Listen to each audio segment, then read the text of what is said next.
네, 우리가 지난주에는 그 종교개혁에 암울했던 그 전쟁의 모습들을 봤습니다. 그러면서 그 종교가 지배하던 교회와 국가가 일치가 됐던 정치와 종교가 하나 됐던 그런 중세의 체제에 대해서 이제 극심한 그 회의를 느끼게 되는 사람들이 나타나게 되고 16세기에서 17세기 넘어가면서 소위 말하는 과학혁명의 시대, 산업혁명의 시대 이런 것들이 나타나게 되면서 우주에 대한 신비들이 이제 천체 물리학자들에 의해서 밝혀지게 되죠. 우주가 그냥 하나님이 손을 만지는 세상이 아니라 이 자연법이라고 하는 만유인력의 법칙이라고 하는 것에 의해서 기계처럼 돌아가는 거구나. 이제 이런 것들이 이제 물리학자들에서 발견이 되게 되고요. 그 다음에 그것이 사람에게 오게 되면 사람이라고 하는 것도 똑같다. 그 우주와 인간 사회는 같은 것이다. 그래서 저 하늘에는 나중에 칸트라고 하는 사람이 그런 얘기를 하는데 우주에는 만유인력의 법칙이 작용한다면 인간 사회 안에는 도덕법이라고 하는 것이 있어서 그 수많은 다양한 사람들이 마치 별들이 부닥치지 않고 돌아가는 것처럼 이 세상이 돌아가기 위해서는 도덕법칙을 따라야 된다. 근데 이런 것들이 전부 다 이성이 있기 때문에 가능한 거다라는 생각을 하게 되죠. 그러면서 이성이라고 하는 것이 가장 중요한 인간 안에 감성, 의지와 이성 중에서 이성이 제일 중요한 게 되고요. 그 다음에 감정이나 의지는 이성의 통제를 받아야 되는 것으로 가게 됩니다. 그러면서 이제 이런 것이 이제 소위 말하는 계몽주의가 시작이 되는데 그 계몽이라고 하는 것은 약간 제가 지난주 잠깐 설명을 드렸습니다만 불을 켠다라는 뜻입니다. 그 얘기는 그 전에는 깜깜했다는 뜻이잖아요. 왜 깜깜했을까? 종교 때문에 깜깜했다라는 거예요. 그게 막 죽이고 막 뭐 마녀 사냥하고 불태워 이런 것들이 흑역사, 아까 흑역사랬잖아요. 그 암흑, 이 다크 에이지라고 보게 된 거죠. 그 다크 에이지라는 말, 암흑의 시대란 말은 지금 우리가 계몽의 시대, 빛의 시대에 보니까 그 시대가 어둠의 시대라고 보여지는 거죠. 그러면서 이런 시대가 오게 되면서 종교라고 하는 것은 점점 옛날 사람들이 믿고 사람들이 발전하지 않았던 시대의 유물이라고 생각하게 되고 새 시대 사람들은 합리적인 사고를 할 수 있는 사람, 이성적인 사람, 그 이성적인 사람들은 그 이성은 결국은 세상을 그렇게 합리로 이해하고 분석할 수 있고 우리 관계는 보다 이렇게 도덕적인 삶을 살아가는 것 이런 것들이 이제 세상을 이제 그 시대의 정신이 되게 됩니다.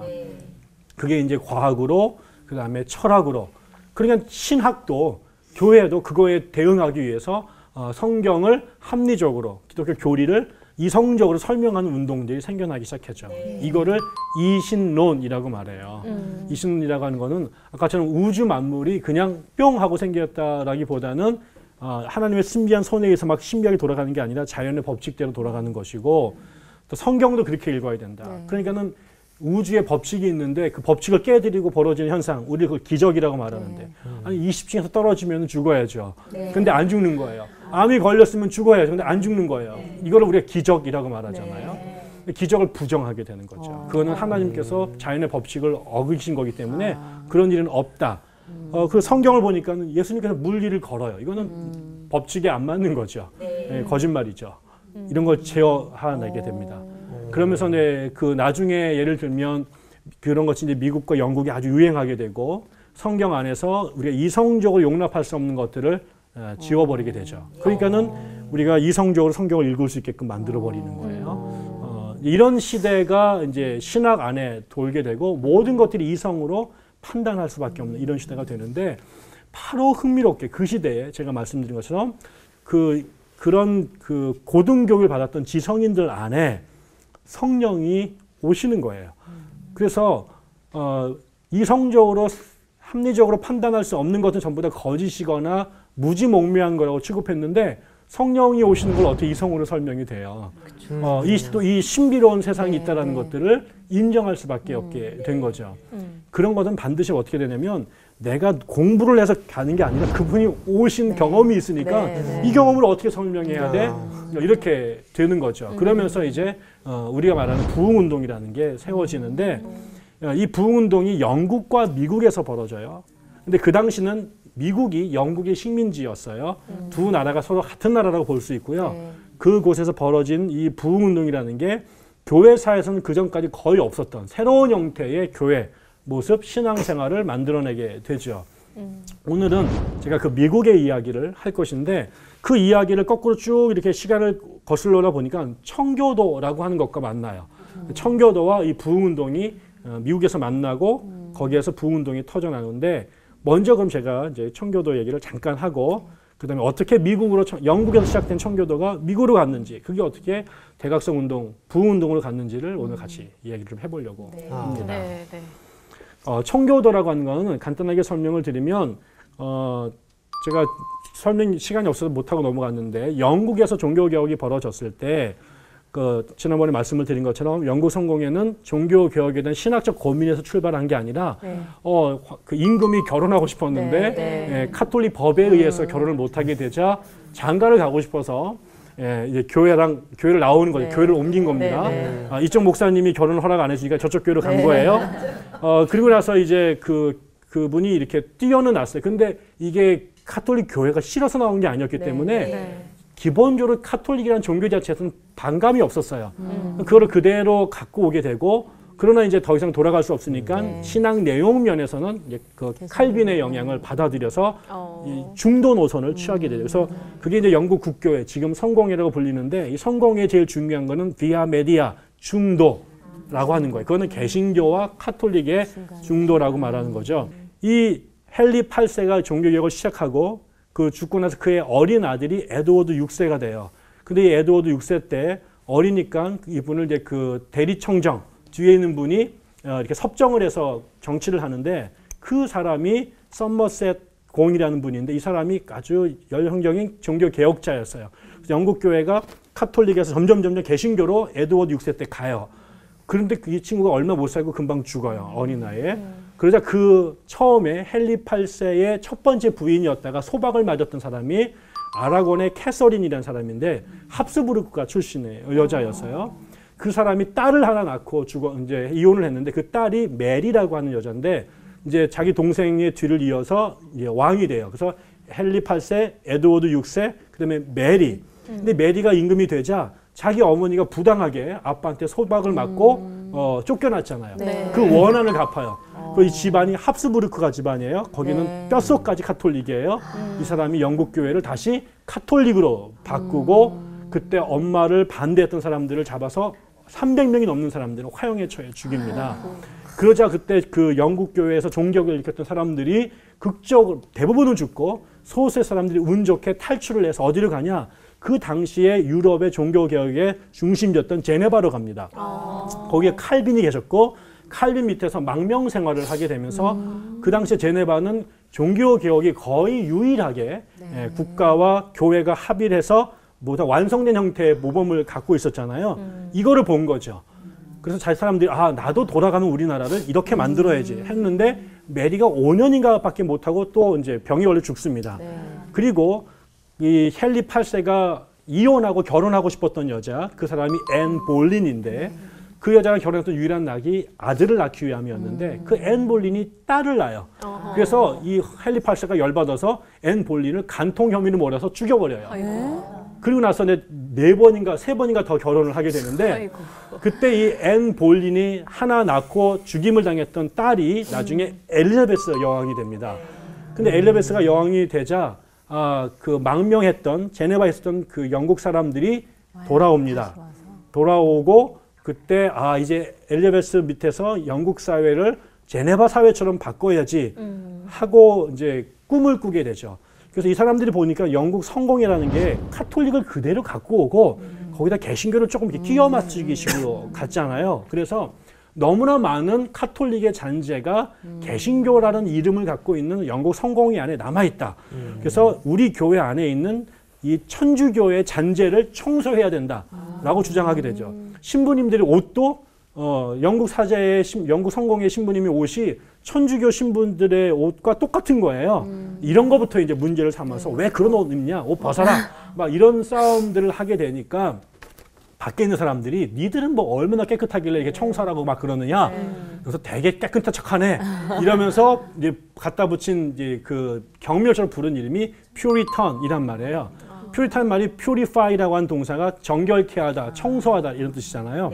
거기서 청소하는 자들 이런 뜻이잖아요. 그거는 그들의 청소와 깨끗해서가 아니라 하도 교회를 청소하자고 그러니까 더럽게 청소하는 거 좋아하네.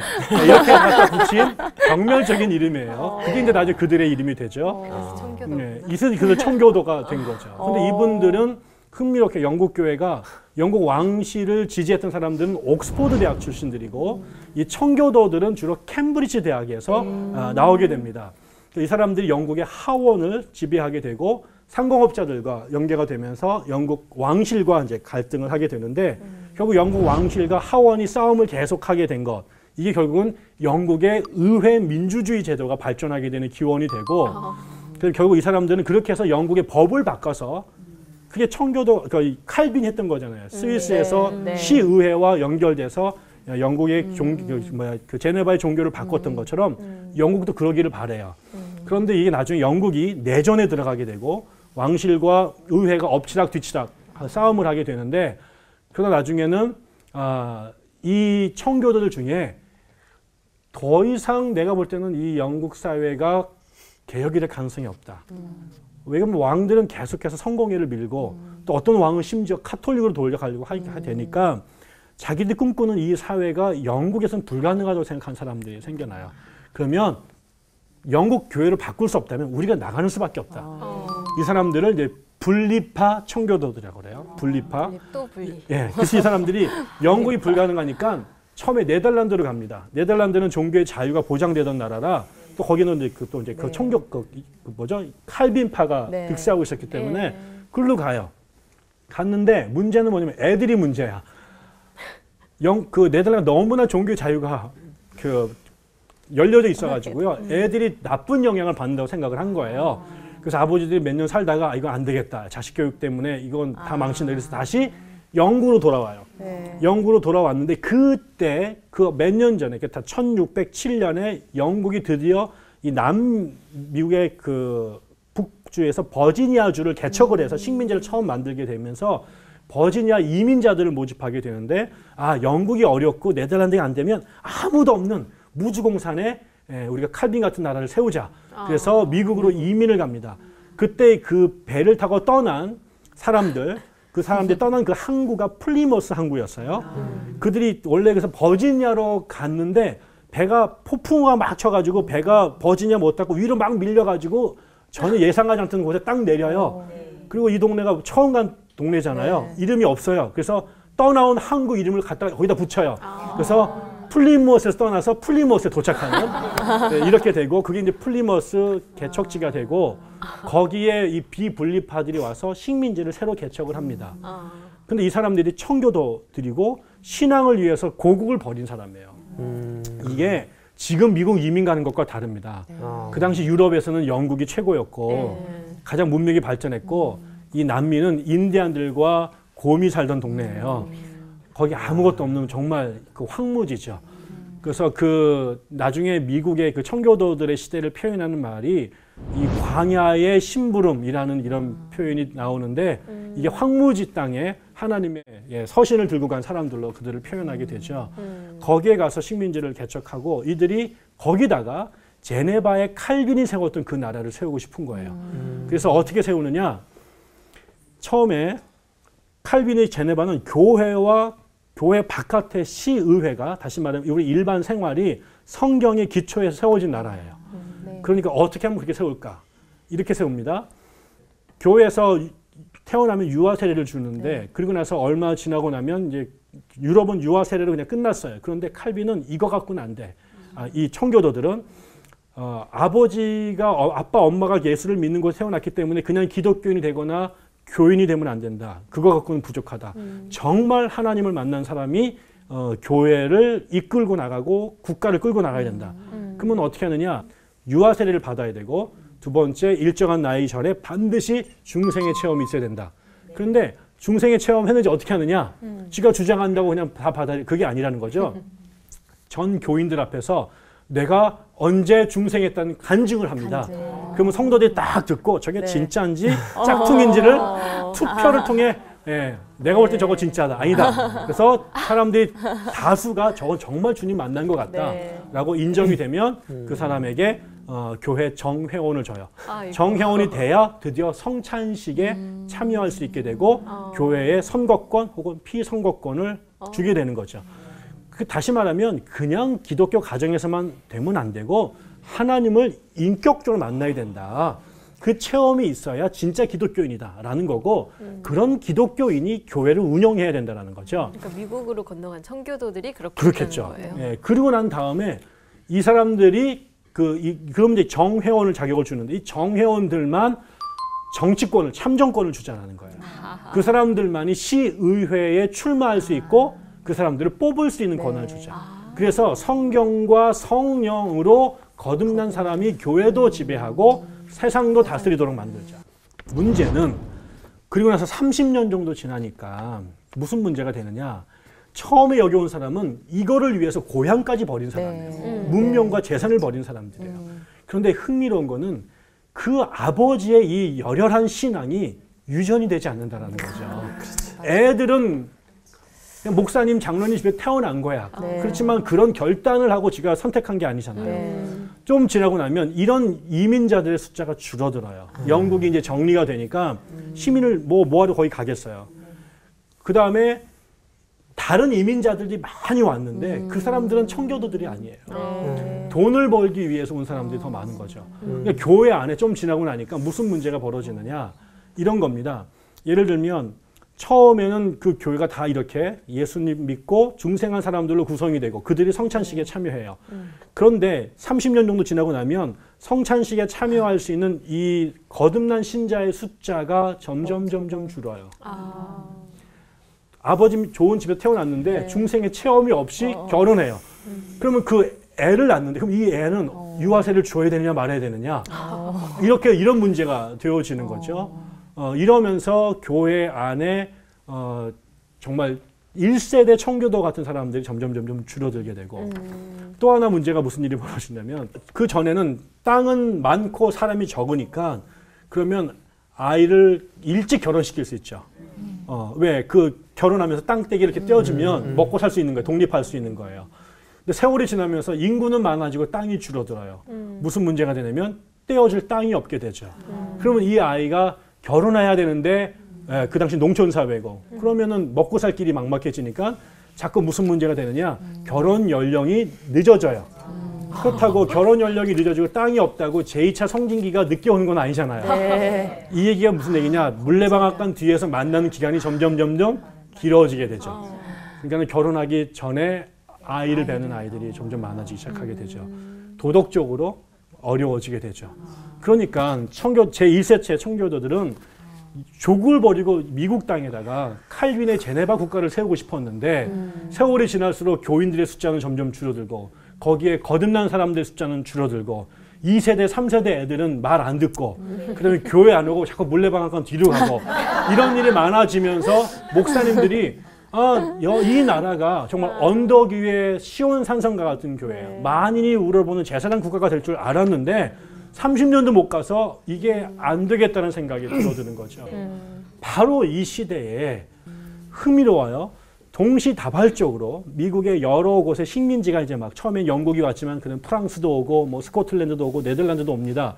땅이 넓으니까 다 다른 동네에 막 자기네 동네를 막 개척해요. 근데 제일 먼저 1620년대에 좀 지나고 나면 이 뉴저지라고 하는 동네가 있는데 거기는 그 화란, 다시 말하면 네덜란드 사람들이 이민을 와서 살던 곳이에요. 근데 거기가 되게 황무지고 농사를 짓고 거친 곳인데 거기에 테오도루스 프렐링 후이젠, 이름 되게 어려워요. 테오도루스 프렐링 후이젠 이란 분이 계신데 이분 제가 찾아봤더니 사진은 없고 이게 이제 영국에서 온 메이플라워라고 하는 청교도에 타고 온 배고요. 이게 그 프렐링 후이젠 목사님의 사진을 얻고 돌아가신 묘비만 여기 있는데 이분이 와 봤더니 이 교회가 교회 나오긴 나오는데 다 죽어 있어요. 사람들 다 지쳐 있고 사는 게 고달프니까 그냥 조상 대대로 다니는 종교니까 나오긴 나오는데 뭐 생명력도 없고 삶은 엉망이고 술 엄청 먹고 마누라는 많이 들고 패고 이건 아무것도 아니고 왜 봤더니 교회는 나오는데 하나님이 누군지를 모르는 거예요. 성경을 공부하지도 않고 하나님에 대한 만남도 없고 신앙의 체험도 없으니까 전통과 문화가 있지 정말 하나님이 없는 기독교가 된 거죠. 그래서 이 사람이 경건주의라고 하는 운동에 영향을 받았던 사람인데 그건 나중에 또 제가 설명할 기회가 다음 주에 있습니다. 네. 이 사람이 하여튼 중생이라고 하는 복음을 거듭나야 된다. 신앙이라는 게 하나님을 체험해야지 머릿속에만 있으면 안 된다. 거듭나야 돼. 이런 중생의 설교를 막 하니까 듣기 싫은 거예요. 힘들어 죽겠는데 자꾸 수준을 끌어올리니까 목사님을 이제 쫓아내려고 하다가 이게 싸움이 벌어졌는데 결국 누가 이기느냐? 예, 성령이 이기죠. 그래서 그 사람들이 네. 예, 뒤집어지기 시작을 하게 돼요. 와. 그래서 그 사람들이 한 명씩 한 명씩 넘어지기 시작하면서 그 시골 교회 안에 부흥의 불길이 타오르게 됩니다. 그러고 있을 때 자기 동네에 길버트 테넌트라고 하는 친구가 이 사람인데 이 사람이 여기에 이제 목회를 하러 와요. 이 사람은 장로교회냐. 아버지가 아주 유명한 사람인데 그 아버지가 스코틀랜드에서 와가지고 학교를 하나 세워요. 근데 그 당시에 장로교회는 반드시 그 스코틀랜드로 가서 대학을 졸업해야만 목사 안수를 줘요. 근데 그 당시에 대서양을 배 타고 가는 건요. 가긴 가는데 돌아올 생각이 어려워요. 언제 물에 빠져 죽을지 모르니까. 그래서 이게 너무 어렵다. 그래서 여기다 다시 신학교를 세우자. 근데 다 반대하는 거죠. 우리의 자존심이 좋은 학력인데 여기 학교가 없지 않느냐. 이럴 때 이 친구의 아버지가 학교를 그냥 세워버립니다. 근데 학교가 돈이 없으니까 통나무로 그냥 만들어가지고 이게 대학이야 이렇게 말했죠. 이게 대학이냐 이게 야학이지? 막 이럴 때 그 아버지가 윌리엄이었는데 그 아무 학생이 안 오니까 자기 아들들을 강제로 입학시켜가지고 그 학교에서 공부를 하게 하고 거기서 이제 목사 안수를 줍니다. 그 통나무 대학이요. 지금 미국의 명문인 프린스턴 대학교에 기원이 됩니다. 거기에 이제 이 사람은 예일 대학교도 졸업을 했는데 네. 거기 또 들어다녀가지고 공부를 했었어요. 근데 이 사람이 그 길버트가 그 프렐링 후이젠 목사 교회 근처로 와서 목회를 하는데 병이 들어가지고 다 죽게 됩니다. 아프니까 의욕도 없고 다 무너지는데 그때 프렐링 후이젠 목사를 만나요. 근데 이분은 막 성령이 충만해가지고 막 지금 막 대각성을 일으키고 있던 시대라니까 거기에 영향을 받습니다. 그 사람이 그 프렐링 후이젠의 영향을 받으면서 신앙이 회복이 되고 건강이 회복이 되자 이 사람은 돌아다니면서 복음을 전하기 시작을 하는데 왜 미국 교회가 이렇게 가보니까 다 장로교가 다 죽어 있는 거예요. 다 공부를 많이 한 목사들이 가리키는데 교회가 다 죽어 있어 영적으로. 그럼 왜 죽었냐 봤더니 지도 공부할 만큼 했는데 죽어 있었거든요. 근데 왜 프렐링 후이젠 교회는 부흥할까 봤더니 이 중생이라고 하는 게 핵심입니다. 내가 거듭난 체험이 있어야 되는데 이 장로교는 그런 걸 안 가르쳤던 거죠. 그러니까 신학만 열심히 가르쳤지 하나님을 직접 만난다라는 개념 자체가 거의 없었던 거예요. 이 사람이 그래서 아주 위험한 설교를 하기 시작합니다. 그 설교 제목이 뭐냐면 회심하지 않은 목회의 위험성. 이란 제목의 설교를 해요. 다시 말하면 왜 미국 교회가 죽었느냐? 목사가 거듭나지 않고 목사가 됐기 때문이다. 체험 없이 학문으로 신학을 배워서 했기 때문이다. 당연히 목사들이 난리가 났겠죠. 그럼 너만 나는 뭐 이렇게 되는 거죠. 이러면서 이 사람이 또 그 뉴저지에서 프렐링 후이젠과 부흥을 일으키기 시작합니다. 같은 시기에 좀 더 위로 올라오면 이제 커네티컷이라고 하는 동네가 있는데 거기가 이제 아까 말한 미국의 처음 청교들이 왔던 동네 바로 밑에 동네예요. 지금 예일 대학교가 있는 동네가 커네티컷인데 거기에 그쪽 동네에서 노샘턴이라고 하는 교회가 있었는데 거기에 조나단 에드워즈라고 하는 사람이 있습니다. 비슷하게 생겼죠? 유명하신 분인데 이 조나단 에드워즈 목사가 자기 할아버지네 교회에 부목으로 갔다. 할아버지가 갑자기 돌아가셔가지고 그 교회에 얼떨결에 담임 목사가 됩니다. 이 사람은 미국에서 18세기에 가장 똑똑한 목사였습니다. 공부를 너무 잘해가지고 머리가 그냥 컴퓨터입니다. 4살 때부터 라틴어를 공부해가지고 8살 때 뭐 시를 쓰고 막 이런 사람인데 그 교회에서 목회를 하고 있는데 그 교회에서 아까 말씀드린 그런 청교도들의 신앙이 떨어지는 애들이 교회를 나오지 않고 물레방앗간 뒤에서만 모이는 이런 거에 대해서 분통을 터뜨리기 시작을 하게 되죠. 이 사람이 설교를 하게 됩니다. 근데 이분이 한 설교가 되게 많은데 그중에 제일 유명한 게 진노한 하나님의 손 안에 있는 죄인들이란 제목의 설교예요. 이런 내용입니다. 예를 들면 하나님께서 이 세상에 싫어하는 피조물들 가운데 제일 싫어하는 게 거미다. 근데 거미 궁뎅이에서 실이 이렇게 나오잖아요. 그러면 그 너무 싫어하는 거미의 그 끝에 있는 그 거미줄을 하나님 이렇게 잡고 있는 거죠. 너무 보기 싫어요. 그래서 막 던져버리거나 이렇게 짓눌러버리고 싶은 거죠. 그런데 지금 이 거미의 밑에는 포항제철의 용광로보다 더 큰 지옥의 불이 타오르고 있다. 그 위에 지금 댕글댕글 제일 싫어하는 사람이 제일 연약한 줄 끝에 달려있는 이거를 불 위에 들고 있다. 이게 지금 죄인의 상태라는 거죠. 니들 회개할래 안 할래? 이런 내용의 설교를 표현을 달리해서 2시간 동안 합니다. 그러니까 이게 마치 뭐가 같냐면요. 유리창을 이렇게 쇠덩이로 쭉 긋는 이 설교를 2시간 동안 하는 거죠. 너무 듣기 나중에 사람들이 듣다가 네. 이 조난 에드워즈는 생각해보세요. 소리 지를 사람 같이 안 생겼잖아요. 네. 성경책을 딱 들고 2시간 동안 그냥 아무 톤 없이 읽습니다.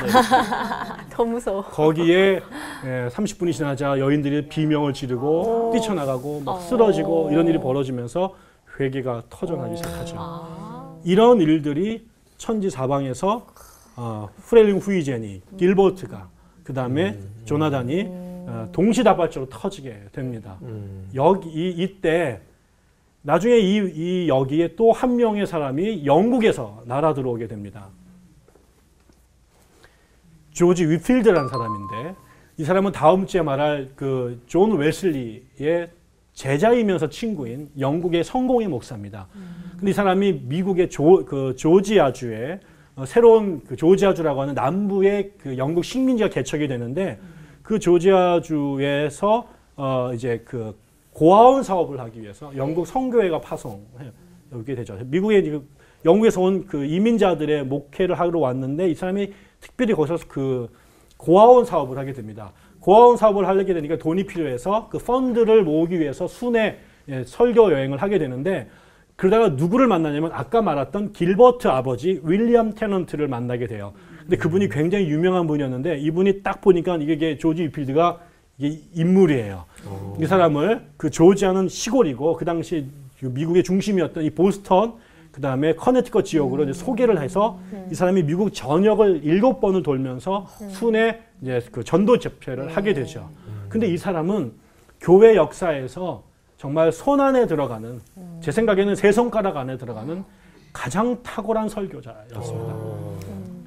이 사람이 설교를 얼마나 잘했냐면 미국의 그 예일대학교 교수 중에 해리 스타우치라는 제 스승이었는데 그분이 쓴 필드 전기가 있는데 그 전기 제목이 Divine Dramatist예요. 다시 말하면 하늘이 내린 연기자라는 뜻이죠.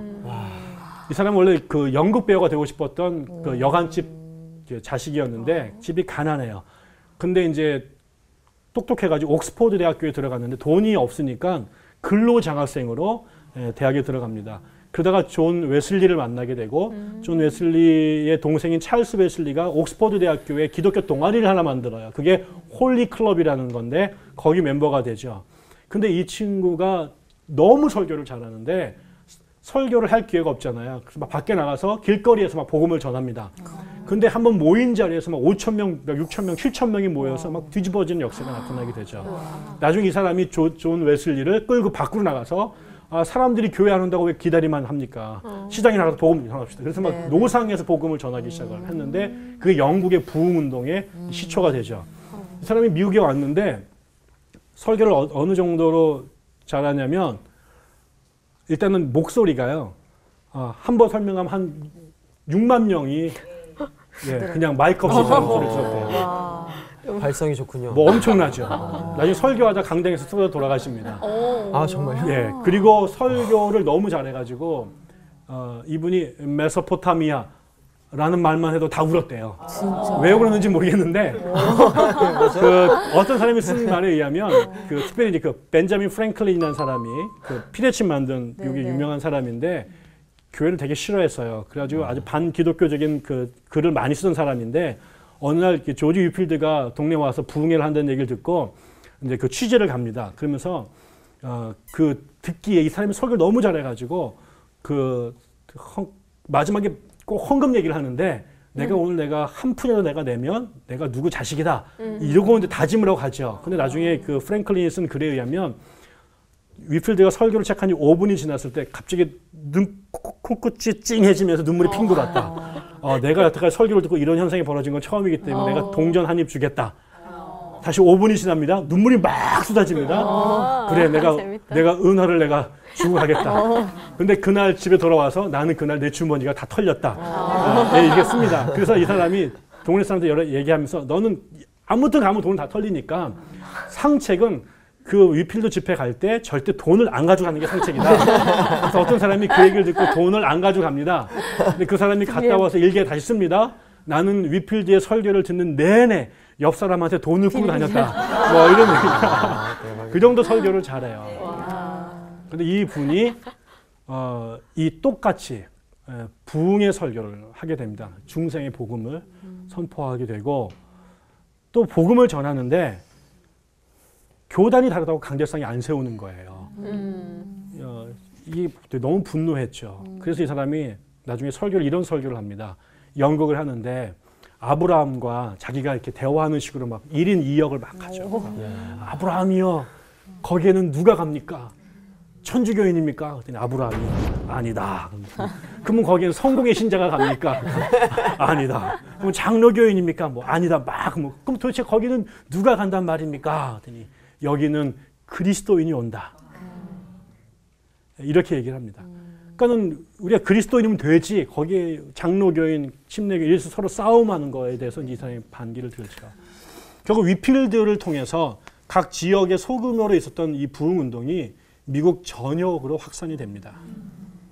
그러면서 미국 전체가 이런 성령운동의 그 불길 속에 들어가게 되고 그 전까지 여기가 그 청교도 사회였는데 청교도 사회의 또 다른 중요한 특징은 교구라는 거예요. 그건 지역을 이렇게 바둑판처럼 나눠서 그 교구에는 그 교구 교회가 있고 그 지역에 있는 사람들은 그 교회만 다녀야 되는 거예요. 이거는 세계에서 목사들한테 제일 좋은 제도예요. 왜? 그 다음에 그 사람들은 종교세를 다 의무적으로 내서 그 돈을 모아서 교회에다가 이렇게 지원금을 보내는 거죠. 목사가 목회를 못해도 설교를 못해도 우리 교인이 딴 교회 갈 가능성이 없어요. 아이고.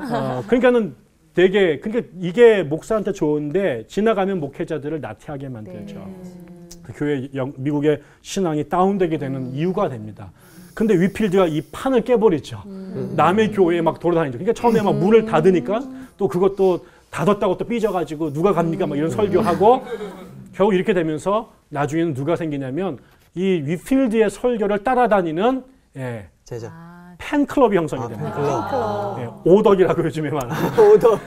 그래서 이 위필드가 가는 곳마다 말씀을 들으려고 사람들이 몰려다니기 시작을 하게 되죠. 그러면서 이 교구 제도가 무너지기 시작을 하게 됩니다.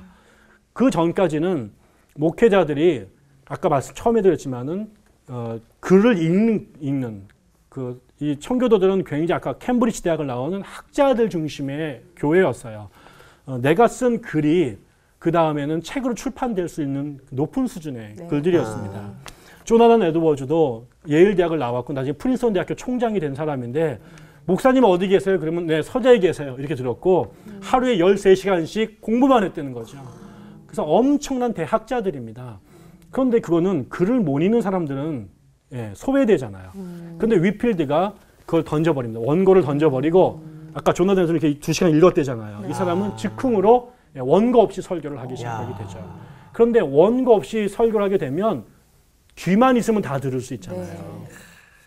그러니까 청교도들이 여전히 엘리트 중심의 교회였다면 부흥 강사들이 나타나면서 드디어 할머니 할아버지도 글자를 못 읽는 사람도 목사님 말씀에 은혜를 듣게 되는 거죠. 그러면서 그 현장에 개인들이 참여하게 됐고 거기에서 말씀을 듣는데 거기에 가슴이 뜨거워지는 거예요. 머리가 좋을 필요가 없는 거예요. 거듭나서 하나님의 현존을 몸으로 체험하게 되니까 이제는 처음에 신부들이 그 다음엔 엘리트 목사들이 지배하던 교회에 드디어 일반 무식한 성도들도 교회에 같이 참여할 수 있는 길들이 열려지게 되는 거죠. 진정한 의미의 기독교적 민주화가 이루어지게 됩니다. 뭐 우리 할머니도 글을 모르시는데 부흥회 가서 은혜 받고 집사님도 되고 권사님도 되는 거잖아요. 이런 일들이 벌어지기 시작을 하게 되죠. 그러면서 종교가 드디어 머리로 중심으로 한 문자 중심의 종교에서 가슴의 종교로 바꾸게 되고 이 종교가 그 이후에 미국 기독교에 중요한 영향을 끼치게 됩니다. 그러면서 전에 없었던 새로운 형태의 사역자가 출연하게 되죠. 전에는 신부, 뭐 사제, 목회자였다면 드디어 리바이벌리스트, 부흥 강사라고 하는 새로운 형태의 사역자들이 나타나게 되죠. 이분들은 자기네 교회에 있는 게 아니라 전국을 다니면서 필요한 곳에서 복음을 전하고 2박 3일 일주일 동안에 사람들의 거듭남을 목적으로 하게 되는 그런 형태의 종교가 나타나게 되고, 그래서 미국의 교회가 유럽과는 달리 사제 중심이 아니라 일반 성도 중심의 그들이 원하는 것들을 채워줘야 되는데, 그들이 원했던 것은 하나님에 대한 지적인 고민뿐만 아니라 가슴이 뜨거워지는 거예요. 이게 좀 채워졌으면 좋겠어요. 이런 것에 대한 열망이 미국의 대중들에게 있었는데, 그 대중들의 요구를 채워주는, 또 그들과 만날 수 있는 하나님의 소통의 방법이 부흥회라고 하는 세팅을 통해서 만들어진 거죠. 이것이 나중에 우리나라에도 그대로 들어와서 평양 대부흥회, 그다음에 여러 부흥 강사들이 생겨나게 된 것은 바로 그 미국 교회 선교사들이 우리나라에 왔기 때문이죠. 또 하나는 마지막으로는 이 운동이 되면서 그 전까지 미국은 여러 나라가 그냥 이민 와가지고 각 동네에 떨어져 살고 있었어요. 미국에 살았지만 우리가 한 나라라고 하는 생각이 없었어요. 근데 처음으로 언어도 다르고 떠나온 나라도 다 다른 사람들이 이 부흥운동을 통해서 성령의 불길 안에 들어가면서 처음으로 우리가 지금 미국이라고 하는 이 북미라고 하는 대륙에서 새로 생겨나는 하나님의 백성들이구나 라고 하는, 우리가 새로운 나라를 만들어가고 있구나, 우리가 떠나온 나라보다 이 나라, 만들 나라가 더 중요하구나라는 생각이 처음으로 들기 시작했다는 거죠. 이때부터 20년이 지나고 나면 미국이 독립운동을 벌입니다. 어떻게 이 다른 나라에서 온 사람들이 영국과 싸워서 미국이라는 나라를 만들 수 있었을까? 그들을 하나로 만들 수 있었던 것이 바로 이 운동이었다라고 이제 미국의 역사학자들이 해석을 하게 되는 거죠. 그러면서 이제 평신도들, 가슴, 성령, 체험 이런 걸 중심으로 한 새로운 기독교가 미국에서 가장 이성을 중시 여기는 그 시대에 그거의 반작용으로 벌어졌죠. 재미있는 것은 이게 대중들이 가지만 이 운동을 시작했던 사람들은 예일대학교 교수였던 조나단 에드워즈, 옥스퍼드 대학교 교수였던 존 웨슬리라고 하는 당대 가장 공부를 많이 한 사람들, 그들을 하나님께서 성령으로 치니까 이성주의자였던 그들 안에 성령과 같이 만나게 되니까 새로운 역사가 벌어지더라는 거죠. 우리가 좀 고민해 봐야 될 점이 있을 것 같습니다. 미국에서 일어난 그 대각성 운동, 대부흥 운동 살펴봤고요. 다음 시간은 영국 얘기 또 해주신다고 했으니까 다음 시간도 기대하면서 오늘은 여기서 마무리하겠습니다. 교수님 고맙습니다. 네.